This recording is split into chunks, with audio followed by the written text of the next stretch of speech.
विनीत तिवारी जी, सबसे पहला आपसे सवाल है, साउदर्न इंडिया जो शो है उसके टेक्नीशियन के साथ जो हादसा हुआ, तो क्या था सर पूरा मामला? ऐसा था कि सावधान इंडिया का शूट चल रहा था मडाईलैंड में और हम लोगों को खबर नहीं था, क्योंकि टेक्नीशियन भी प्रोड्यूसर के साथ काम की वजह से इन्वॉल्व हो जाते हैं कंटिन्यू काम करते करते। तो वहाँ कुछ 20 घंटे काम हो रहा था और अगले दिन फिल्म सिटी में 7 बजे से उनकी फिर से शूटिंग थी। तो वो कंटिन्यू काम करते, डेली आना जाना, भागना दौड़ना। तो वो हमारे जो प्रमोद कालेकर जी थे, कैमरा अपने क्या बोलते हैं कि art director, assistant art director, वो मोटरसाइकिल से अपने असिस्टेंट के साथ जा रहे थे घर। उनका जो एक्सीडेंट है अपना अंधेरी ब्रिज के ऊपर हुआ। टेक्निकली जो है ऐसा होता नहीं है कि यहाँ पर आप सेट से बाहर हो जाते हैं तो उसके बाद भी आपके बारे में कोई सोचे। अगर फेडरेशन ने जो नई अपनी नीति बनाई है, अपने संविधान में जो चेंजेस लाई है, उसमें ये है कि घर से स्टार्ट होने से लेकर घर वापस जाने तक यदि किसी मेंबर को, आर्टिस्ट को, टेक्नीशियन को कोई हादसा होता है तो उसकी रिस्पांसिबिलिटी उस काम देने वाले प्रोड्यूसर का है जिसने अपने काम पर बुलाया था। चूँकि 20 घंटे काम किया था, करके जा रहा था, नींद आना स्वाभाविक है और एक्सीडेंट जो है उस रीज़न की वजह से हुआ। हम लोगों ने उनके काम को तुरंत उनको इन्फॉर्म किया, चैनल को लेटर दिया। हमारे जनरल सेक्रेटरी अपना अशोक दुबे जी ने, सोनी चैनल ने तुरंत कोऑपरेट किया, स्टार ने तुरंत कोऑपरेट किया और वहाँ पर शूटिंग, उनको जितने जगह सावधान इंडिया की शूटिंग हो रही थी उनको बंद करने के लिए बोला। साथ ही हमारा दूसरा लेटर था कि उनकी जो पेमेंट है, क्योंकि कंपनसेशन जो है कैसे मिलेगा, कल प्रोड्यूसर हाथ उठा देगा, नया प्रोड्यूसर है, कोई पुरानी कंपनी है नहीं, तो उनके पेमेंट जो 20 एपिसोड के थे उनको रोक दिया गया। हमारे साथ कोऑपरेशन किया चैनल ने, एक अच्छी बात है। फिर भी इसमें दोषी प्रोड्यूसर भी है, चैनल भी है। यदि इतना प्रेशर प्रोड्यूसर पर नहीं रखेगा, चैनल अपनी स्क्रिप्ट टाइम पर देगा तो टाइम से शूटिंग होगी, हमारे वर्कर जो है सिर्फ टाइम में काम कर सकेंगे। तो उनको 20 लाख रुपया उनकी जो पोजीशन थी उसके हिसाब से किया गया। 50 लाख रुपए मांगे थे हम लोग कि इनके परिवार को मिले। एक आदमी जो मर जाता है उसकी कीमत बहुत ज़्यादा होती है, 50 लाख कोई चीज़ नहीं है। मगर प्रोड्यूसर की भी हालत ऐसी थी कि वो 20 लाख देने में ही मर जाने वाला था। तो उन्होंने 15 लाख रुपए वो दिया और 5 लाख रुपए का उन्होंने जो इंश्योरेंस कराया था उसको दिया। तो 20 लाख मिला। आज हमने उनकी फैमिली को बुलाया था और उनको फेडरेशन की तरफ से, सारे दूसरे एसोसिएशन की तरफ से, लाइट मजदूर यूनियन की तरफ से कुछ मदद की गई है। आगे भी उनको मदद दी जाएगी, क्योंकि लोग अलर्ट नहीं थे कि उनको अभी आज हमें चेक लेकर आना है। तो हमारी 32 एसोसिएशन है, यथाशक्ति हर लोग उनकी मदद करेंगे। साथ ही ये डिसीजन लिया गया है कि यदि कोई इस तरह के हादसे में फैमिली का मेंबर मरता है, उसके परिवार में यदि लड़का या उसकी वाइफ काम करने योग्य है, तो सपोज उस डिपार्टमेंट के लायक नहीं मगर कुछ और काम कर सकती है, तो उसके कार्ड को एनरोलमेंट जो है उनके नाम पर ट्रांसफ़र करके फ्री ऑफ कास्ट जो है फेडरेशन कोशिश करेगी कि उनको मेंबरशिप दी जाए ताकि वो अपनी रोजी रोटी कमा सकें। और हम आपके माध्यम से भी ये कहना चाहेंगे कि जो भी प्रोड्यूसर बॉडी जो देख रही है, चैनल देख रही है, आर्टिस्ट यदि वो सपोर्ट करना चाहे तो उनका अकाउंट नंबर भी हम देंगे, ताकि लोग जो है उसमें डायरेक्ट इनडायरेक्ट उसमें मदद कर सकते हैं, फेडरेशन के थ्रू कर सकते हैं या डायरेक्ट उनके परिवार को कर सकते हैं। ये हमारी आपके माध्यम से हम्बल रिक्वेस्ट है कि उस परिवार के लिए अधिक से अधिक सपोर्ट किया जाए, क्योंकि वही एक कमाने वाला था, परिवार में कोई दूसरा है नहीं। सर, शूट पर ओवर टाइमिंग को लेकर भी काफी शिकायत सर आपके पास आ रही है, ये हादसे के पहले भी आ रही थी और अभी भी शायद आपके पास आ रही होगी, तो जो ओवर टाइम किया जा रहा है वर्कर्स को, उस पर क्या कहना चाहोगे, उस पर आप किस तरह का एक्शन लोगे? बात ओवर टाइम की नहीं है, प्रोड्यूसर अपना काम कराता रहता है, और ओवर टाइम की बात होती तो 8 घंटे के बाद 4 घंटा एक शिफ्ट माना जाता है, यदि लोगों को पैसे मिले।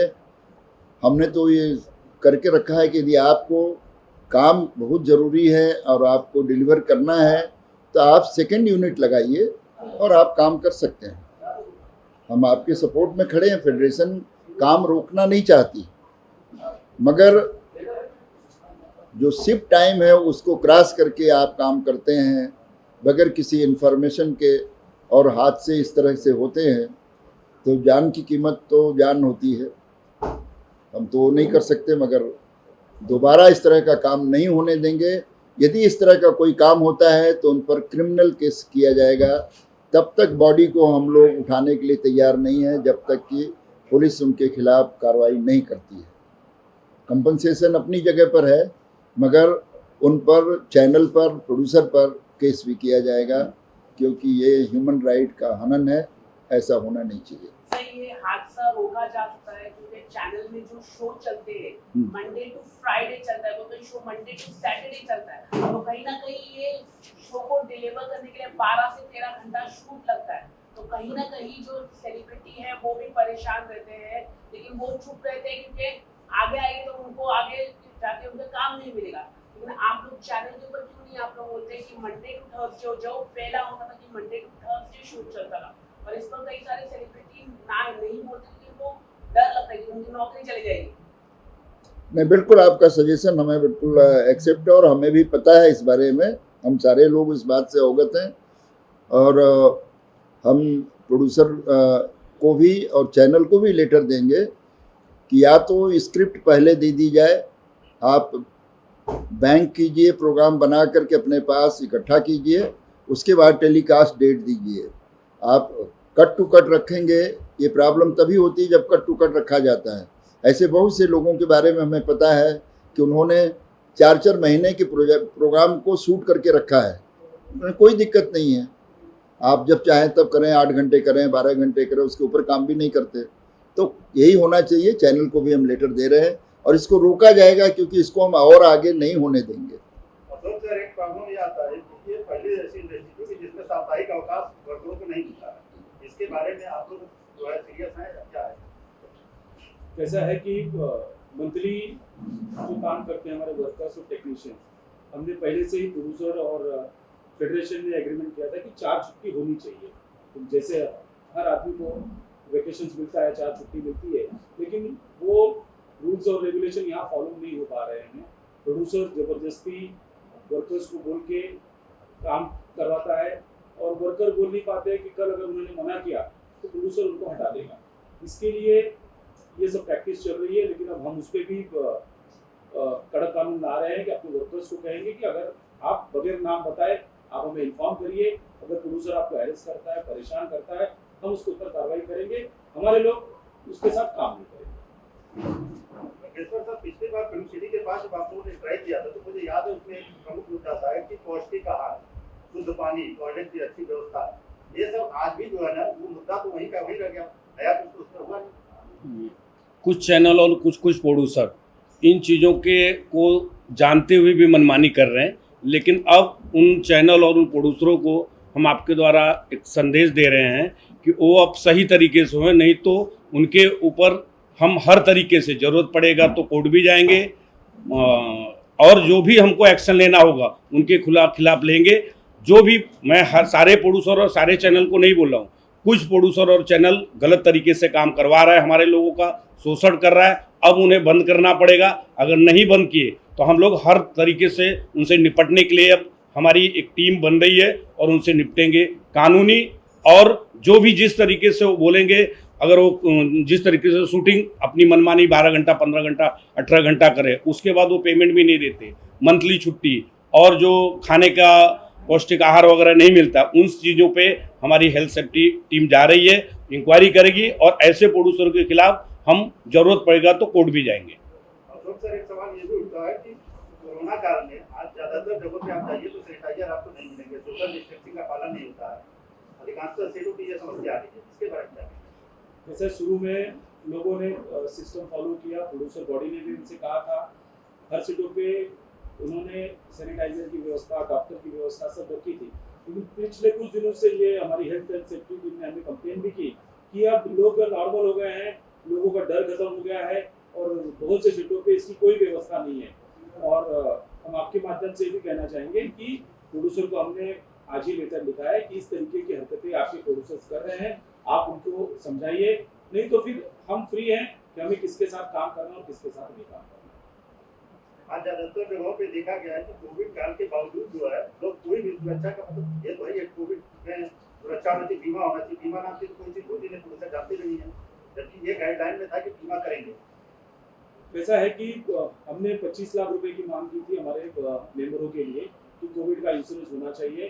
कुछ प्रोड्यूसर्स ने 25 लाख का इंश्योरेंस किया भी, कुछ 2 मेंबरों की हमारी डेथ भी हुई थी, जिसमें उन्होंने कंपनसेशन दिया कि जेडी मजेठिया जो IFTPC के चेयरमैन है, उन्होंने 25 लाख रुपया हमारे वर्कर को दिया भी। ऐसा नहीं है, क्योंकि कुछ प्रोड्यूसर्स जानबूझकर ये करना नहीं चाहते।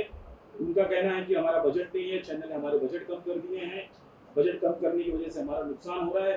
लेकिन आपका नुकसान हो रहा है, लेकिन हमारे मेंबर की अगर डेथ होती है उसकी जवाबदारी कौन लेगा? हमने ऑलरेडी इसके लिए प्रोड्यूसर बॉडी को लेकर हमारे साथ ज्यादातर जगहों पे देखा गया है कि सरकार आपके फेडरेशन को या इसके 5 लाख मेंबर हैं, 32 यूनियन है आपके फेडरेशन के अंतर्गत, 5 लाख मेंबर हैं, और इनके अगर 5 लाख के बिजली को मना लिया जाए तो 20 लाख लगभग लोग होते हैं जो फेडरेशन से डायरेक्ट या इनडायरेक्ट जुड़े हुए हैं। Yes, sir. इसके लिए सरकार कोई मदद नहीं करती, आप कुछ कर नहीं करते कि सरकार भी इसमें कुछ मदद करे। देखिए, कोरोना काल में जब हमारे सामने प्रॉब्लम आया था कि लोगों के काम बंद हो गए थे, लोग डेली वेजेस वर्कर और जो मंथली वर्कर हैं, जो कॉन्ट्रैक्ट वाले वर्कर हैं, सबको समस्या हुई थी। सबकी इतनी प्रॉब्लम हो गई थी कि हमको तुरंत सरकार को लेटर लिखना पड़ा। मैंने सेंट्रल गवर्नमेंट को लिखा, मैंने सीतारमन जी को लिखा, फाइनेंस मिनिस्टर को लिखा, मुख्यमंत्री को लिखा, यहाँ के सारे मिनिस्ट्री को लिखा कि हमारे वर्करों के लिए, सिनेमा वर्कर के लिए मदद की जाए, क्योंकि सेंट्रल ने भी 20 लाख करोड़ सैंक्शन किया था कि लोगों को कोरोना काल में लोगों को मदद की जाएगी, दवा के लिए, इसके लिए तमाम बातें बताई गई थी। मगर मेरे किसी भी लेटर का किसी ने कोई जवाब नहीं दिया, बल्कि स्टेट गवर्नमेंट के कुछ मंत्रियों ने, कुछ नेताओं ने हमारी इंक्वायरी शुरू कर दी। मदद तो नहीं आई कहीं से, मगर हमारी इंक्वायरी शुरू कर दी गई रजिस्ट्रार के थ्रू कि हम लोग बहुत ज़्यादा पैसा आया और उन लोगों में नहीं बटा, जबकि सारा बड़ा क्रिस्टल क्लियर था। सलमान खान ने डायरेक्ट लोगों के अकाउंट में पैसे डाले थे, प्रोड्यूसर बॉडी ने पैसे दिए, वो भी डाला गया था। यशराज फिल्म ने जो दिया था उसको उन्होंने डायरेक्ट डाला पेमेंट। तो कहीं से हमारा तो कोई प्रॉब्लम था नहीं और स्टाफ था नहीं, डायरेक्ट बैंक से बैंक का काम हो रहा था, कैश हमने किसी से डील किया नहीं था। ये सब समस्याएं हुई जिसको हमने अपने रजिस्ट्रार, क्योंकि हम ट्रेड यूनियन के अंतर्गत आते हैं, किसी नॉन पॉलिटिकल लोग हैं हमारे, तो किसी पॉलिटिक्स में किसी से कनेक्टेड नहीं है कि हमको बाध्य हैं कि हम उनको सारे हिसाब किताब दें। हमारी जो संस्था है, जो ट्रेड यूनियन है, उसके जो रजिस्ट्रार हैं, जो लेबर कमिश्नर हैं, उनको हम सब कुछ बताने के लिए बाध्य हैं। हमने उनको सब अपनी पूरी रिपोर्ट दी गई, उन्हें सेटिस्फाइड किया गया, किसी तरह का कोई ऐसी चीज़ें नहीं थी, और उन्होंने कनेक्टेड लोगों, मंत्री या नेता जो जिसने भी सवाल किए थे उसको सेटिस्फाइड किए। तो हमारा कहने का मतलब ये है कि मदद तो दूर की बात है, सरकारी मदद दूर की बात है, सवाल किए गए, क्वेश्चन किए गए, आरोप हमारे पर डाला गया। इस बात का हमें दुख है कि हमें ना सरकार से कुछ मिला है, सेंट्रल गवर्नमेंट से, न स्टेट गवर्नमेंट से। सितारों ने कितना आप लोगों को कोविड काल में मदद किया था, कौन-कौन किसने क्या किया था? दुबे जी बताएंगे। लगभग हमें सलमान भाई ने हमारे 23,000 लोगों के अकाउंट में उन्होंने डायरेक्ट पैसे ट्रांसफर किए। एक बार 3,000 रुपये किया, फिर 1,500 रुपये किए, 1500 लगभग 14 से 15 करोड़ रुपये सलमान भाई ने दिए। 1.5 करोड़ रुपये यशराज फिल्म ने दिए। 51 लाख रुपये हमें अजय देवगन ने दिए। 51 लाख रुपये हमें रोहित शेट्टी जी ने दिए। अमिताभ बच्चन जी ने लगभग हमें 1 लाख कूपन दिए थे बिग बाजार के, ऑल ओवर इंडिया लेवल से। तो हमारे मुंबई फिल्म फेडरेशन को 35,000 कूपन हमें मिले 1,500 रुपये की बिग बाजार के, लगभग उसकी कीमत भी लगभग मान के चलिए कि 14-15 करोड़ रुपए थी, जो डायरेक्ट जाकर आप बिग बाजार से सामान खरीद सकते थे।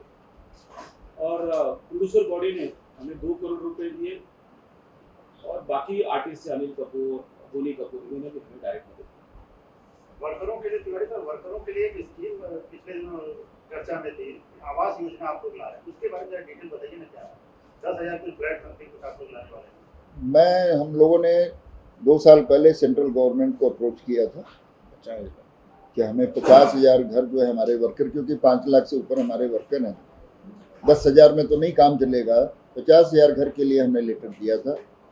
और डॉक्टर हरदीप पुरी ने उसको सुना और बहुत उस चीज़ को सराहा। उन्होंने कहा जब भी जहाँ भी ज़रूरत पड़ेगी सेंट्रल गवर्नमेंट आपके साथ खड़ी है। उसके बाद हमने बिल्डर के साथ मिल करके, जो हमारा काम कर रहा है उनके साथ मिल करके हमने अप्रोच किया स्टेट गवर्नमेंट को। स्टेट गवर्नमेंट ने अपने फर्स्ट फेज पर बनाने के लिए 10,080 घर के लिए परमिशन दिया। उसको उन्होंने सेंट्रल गवर्नमेंट में भेजा हरदीप पुरी जी के यहाँ, तो वहाँ से पूरे के पूरे सैंक्शन हो गए कि आप फर्स्ट फेज में 10,080 मकान बना सकते हैं, जिसका हम लोग, शिवरात्रि का दिन है कल, बड़ा शुभ मुहूर्त है, वहाँ मॉडल रूम जो है लोगों को एक दिखाने के लिए, बताने के लिए कि घर किस तरह का बनेगा, उसका हम लोग कल शिलान्यास करने जा रहे हैं। और उम्मीद है कि 30 अप्रैल को दादा साहब फाल्के की जो जन्म तिथि है उस पर हम लोग इस घर को, इस मॉडल रूम को लोगों तक सौंपेंगे और वहाँ से हमारी बिल्डिंग बनाने का काम शुरू होगा। कहाँ पे जगह पता है? ये सेलू में है, करजत से पहले, और स्टेशन से बहुत नज़दीक है। ऐसा उम्मीद जताया जा रहा है कि यहाँ मेट्रो चालू होने वाली है, हाईवे से कनेक्टेड घर है, अपना ज़मीन है।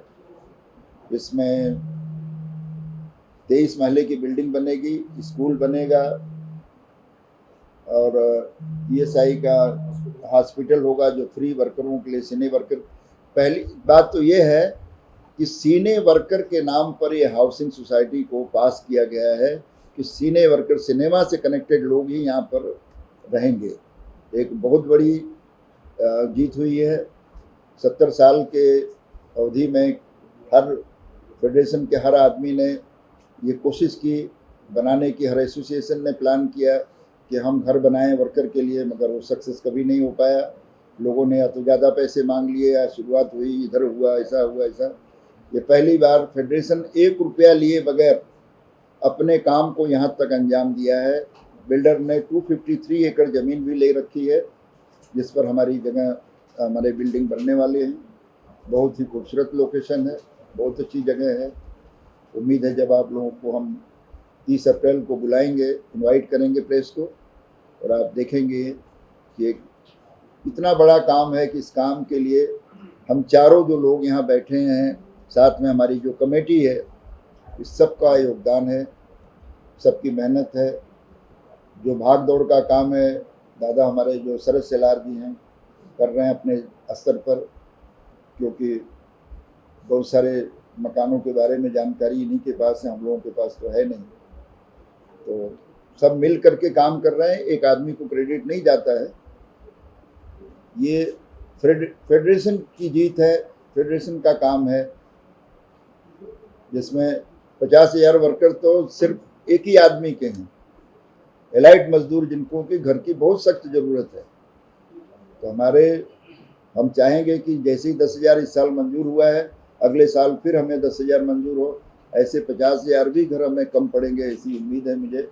लोग एक बार रहने लगेंगे, टाउनशिप बन जाएगी, तो दादा साहब फाल्के के नाम पर स्टैचू तो बनेगा, आज यहाँ से वहाँ होगा, इधर हटेगा, मगर उनके नाम पर यदि हाउसिंग सोसाइटी एक टाउन बन जाएगा, टाउनशिप बन जाएगी, तो पूरी महाराष्ट्र के लिए यादगार जगह होगी। दादा मुख्य सलाहकार हैं फेडरेशन के, आवासीय योजना के बारे में आपका चर्चा नमस्कार पहले सबको। कि हम लोग बहुत सालों से, मेरा खुद का एजेंडा था, मैं खुद भागम दौड़ी करता था इसके लिए, मेरी संस्था के लिए सिने कॉस्ट्यूम मेकर मैंडेट एसोसिएशन हमने कर रहा था। मगर कुछ राज्य सरकार, और आपको पता है कि सरकार जो है देश की, वो 3 साल के बाद 5 साल के बाद बदली हो जाती है। तो फिर जब तक मेरा टाइम आता था उस मुकाम तक पहुँचने के लिए, तब तो मालूम पड़ता था कि सरकार गिर गई, ऑफिसर बदली हो गए। तो मुद्दा फिर वापस नए से उसको बोलो, बात करो, उसको नए से समझाओ। तो मैं और तिवारी जी हमेशा सोचते यार अपना सारा इतना कुछ तो करना ही पड़ेगा। तो तिवारी जी ने उनके सहयोग से एक उनके परिचित लोगों को बुलाया, फिर हम लोग डिस्कशन किया। मुझे सुनने में बहुत अच्छा लगा, तो उस चीज़ को मैंने फॉलो किया, तिवारी जी ने फॉलो किया, अशोक ने फॉलो किया, नंदीश्वर जी ने फॉलो, सब लोगों ने फॉलो किया। और हमारी कमेटी जो हमारे फेडरेशन से जुड़ी इतनी कमेटी, सारों को सहायता मिल गई। भाई बोले ने दादा करना ही पड़ेगा।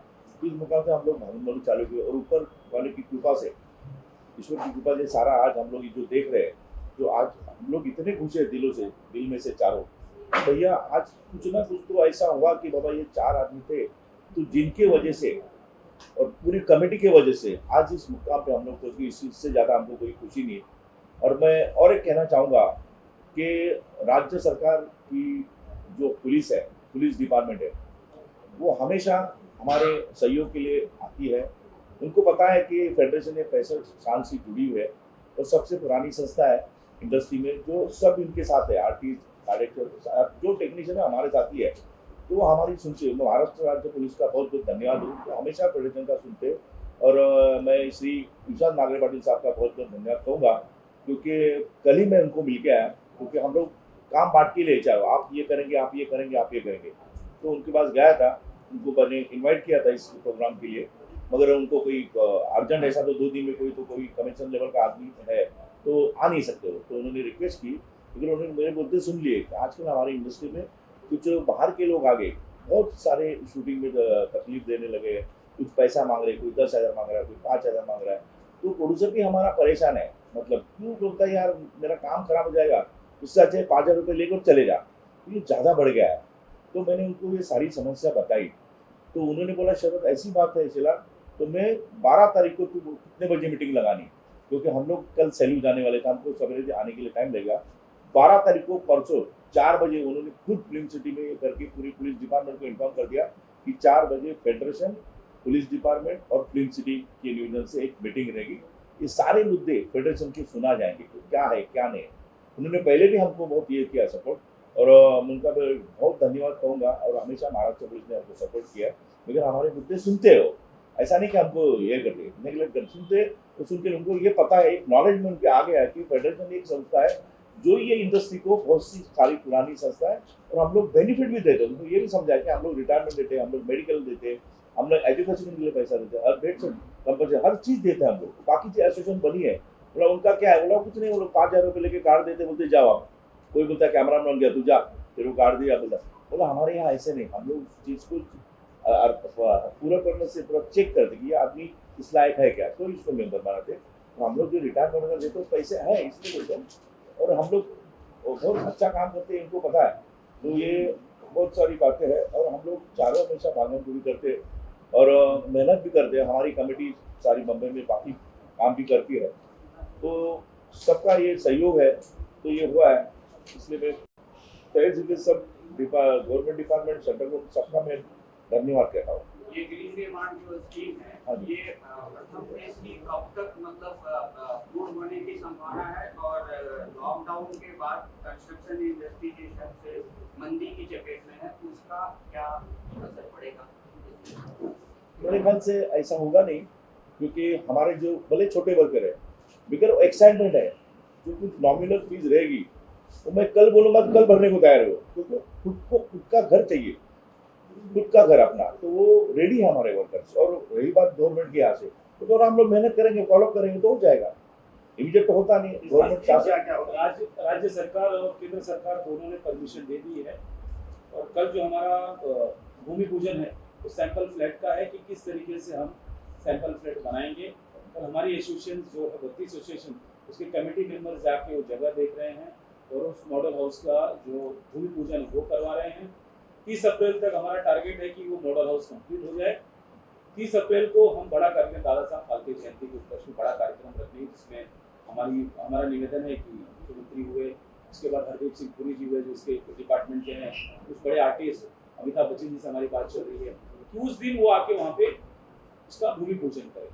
तो और जो वर्कर्स हमारे जो वर्कर्स हैं वो इतने गरीब हैं, उनको मंथली कामकाज इतने नहीं है और वो रह रहे भाड़े पे रह रहे हैं या उनके पास मकान नहीं है, तो हमें नहीं लगता है कि हमें दिक्कत आएगी हमारा ये शेड्यूल कंप्लीट करने के लिए। जितना जल्दी से जल्दी हो सकेगा हमारे लोगों को।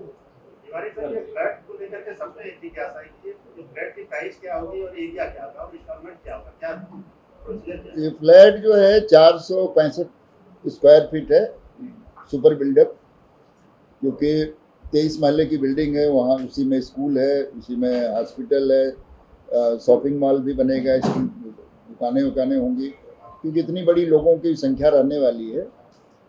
तो उसकी जो हम फाइनल वेरिफिकेशन के बाद यहाँ पर गवर्नमेंट का वेरिफिकेशन होगा, क्योंकि ये प्रधानमंत्री आवास योजना के तहत है, तो जिनके पास घर है उनको, जिनके नाम से है, अलॉट ऑलरेडी है, उन्हें ये नई सुविधा मिलेगी। इसलिए इसका वेरिफिकेशन किया जाएगा। वेरिफिकेशन फाइनल होने के बाद हम अपने मेंबरों से 11,000 रुपया फीस ले रहे हैं। जो पहला टोकन लिया जा रहा है 11,000 रुपये का, और जिस दिन हम उनको चाबी देंगे उस दिन 40,000 रुपया, कुछ 40-41,000 उनसे लिया जाएगा। उसके बाद उनको कुछ नहीं देना, उनका अकाउंट से उनके पेमेंट जो है बैंक के थ्रू। EMI 6 से 7 हज़ार की EMI होगी। हाँ, 8 से 8.5 लाख रुपए में वो घर पड़ेगा उनको। प्रधानमंत्री का जो डिस्काउंट, मतलब जो सब्सिडी है, 3 लाख रुपए की उनकी सब्सिडी है, वो माइनस है। और अमृत योजना करके स्टेट गवर्नमेंट की सब्सिडी है, वो भी कुछ 70,000 है। ऐसा करके लगभग 3.5 से 4 लाख रुपए उनको सब्सिडी मिलेगी। नागपुर भी वेलफेयर, नागपुर, हमारा नागपुर वेलफेयर है, वहाँ पे नॉर्मली और बिल्डर जो हैं 14 से 15 लाख में बेच रहे 14 हैं, से 15 लाख रुपए बेचते लेकिन हैं। हमारे मेंबरों को 8 से 8.5 लाख में पड़ेगा। और हमें कोरोना या वर्क डाउन हो गया, बिजनेस डाउन हुआ या बिल्डिंग का प्रोजेक्ट गड़बड़ हुआ, उससे कोई लेना देना नहीं। हम तो अपने वर्कर के लिए कर रहे हैं, इससे ज़्यादा कम में तो उनको सुविधा मिलनी नहीं है, इसलिए वो हमारे ऊपर कोई असर नहीं होगा, क्योंकि कमर्शियल है ही नहीं है। हम जैसे परिवार के लिए घर बनाते हैं, उसी तरह से ये मकान हम लोग अपने परिवार के लोगों के लिए बना रहे हैं। तो यहाँ पर जहाँ उनको असुविधा होगी, जहाँ किसी को दिक्कत होगी, उसमें फेडरेशन क्या मदद कर सकता है वो ज़रूर करेगा, और उनको मकान लेने के लिए, रहने के लिए जो सुविधा मुहैया करानी होगी हम लोग करेंगे। आवासीय योजना के बारे में आपके दूसरे पदाधिकारी कुछ बोले? हाँ, बोलिए सर।